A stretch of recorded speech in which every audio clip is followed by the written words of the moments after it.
I'm Shakeel Ahmad. Today we will discuss the third part of this topic, the separation of East Pakistan. In the previous topic, we had discussed that Yahya Khan had appointed General Tika Khan as Chief Martial Law Administrator just to restore order over there. So now President Yahya Khan launched Operation Searchlight in East Pakistan. It was a campaign to crush Bengali nationalism. Yahya Khan claimed that he had launched a campaign to keep order in East Pakistan. And as the Army League's campaign was a threat to Pakistan's unity, actually Operation Searchlight was an attempt to wipe out all opposition to Yahya Khan.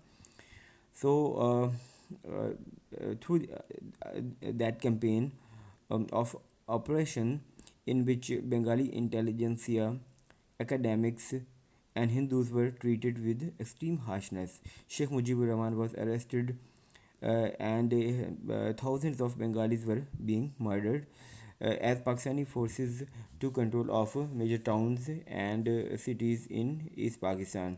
Furthermore, measures were being taken just like press censorship was imposed and all the political activity was banned throughout the Pakistan.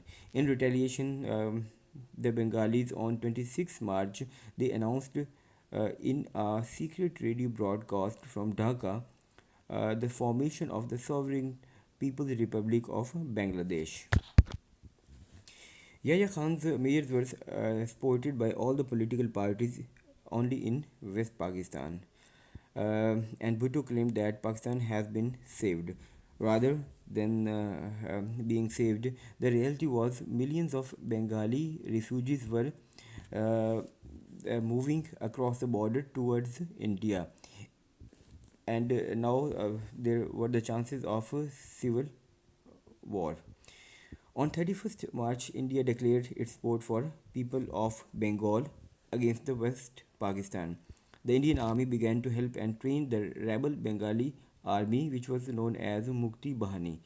As a result, the relations between Pakistan and India deteriorated rapidly, and as a result, uh, the Indian High Commission in Dhaka was closed. Same way, Pakistani High Commission was closed in Calcutta. Yahya Khan sent more forces into East Pakistan to control the situation. Initially, Pakistan army got victories, but later on in August 1971, the Soviet Union signed a treaty of peace, friendship, and commerce with India. Yahya Khan knew that this meant that Soviet Union was standing behind India.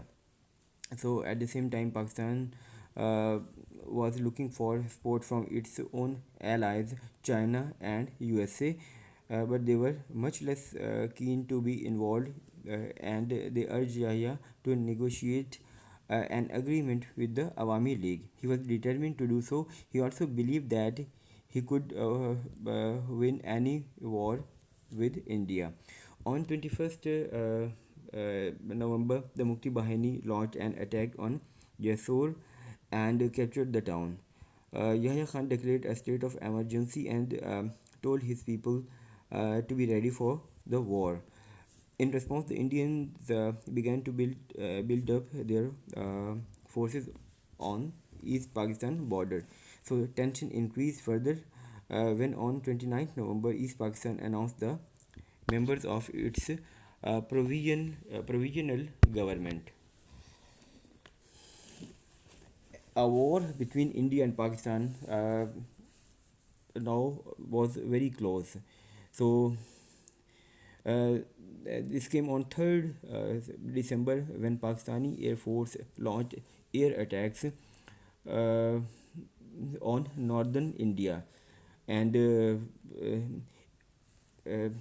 Indian leader in Indira Gandhi reacted immediately. On 4th December, India attacked East Pakistan from air, ground, and sea simultaneously. 2 days later, India officially recognized the Bangladeshi government. Within 2 weeks, the Indian forces and had surrounded Dhaka.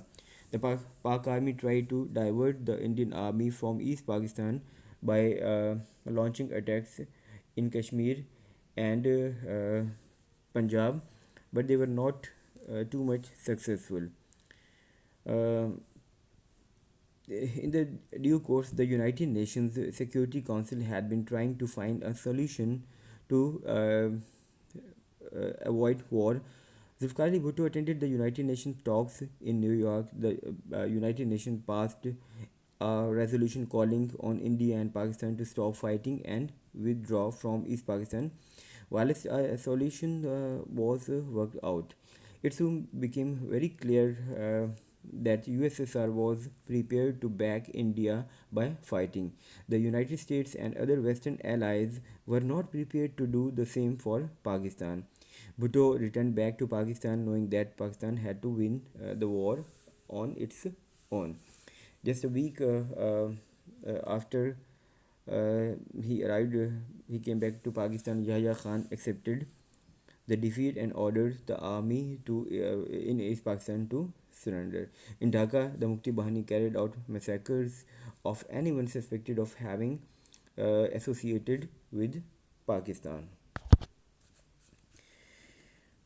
The separation of East Pakistan came as a huge shock, even more than shocking, to the people of Pakistan because they were being realized that Awami League was a poorly organized group of rebels.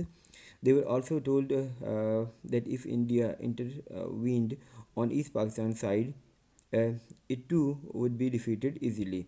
Instead, the Pakistan army, despite being well supplied and with a force of over 90,000 soldiers, had surrendered. So here are some reasons.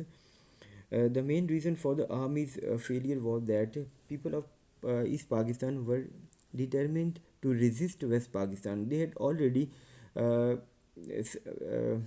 settled the same thing that they would resist, and they had no soft corner towards the government of West Pakistan. The West Pakistan forces knew that they were just trying to force East Pakistan to stay a part of Pakistan, and when it didn't want to, uh, many had among Pakistan army who was serving in East Pakistan. Uh, Many soldiers had little heart to such a fight in which they would have to put up armed resistance against fellow Muslims in East Pakistan. So it was a very strong reason for the failure of Pakistan army in East Pakistan. They couldn't fight against their fellow Muslims. Secondly, Pakistan also knew that it could expect little support from its allies. Uh, East Pakistan had uh, full support from India, and in the same way, India was backing by Soviet Russia, and when the war developed into uh, uh, one between India and Pakistan, the Indians could rely on the support of Soviet Russia, um, unlike Pakistan's allies, and even the United Nations were not interested in supporting a war to bring East Pakistan into line. Later on, defeat in the war brought disgrace for Yahya Khan and its government, as well as for the army. On 20th December 1971, Yahya Khan resigned as president, and he was being replaced by Zulfikar Ali Bhutto. On 21st December 1971, the Republic of Bangladesh was officially declared, and 2 weeks later, Bhutto released Mujibur Rahman from prison, and he was being he returned to Bangladesh, where on 10th January 1972 he was declared as the first Prime Minister of Bangladesh.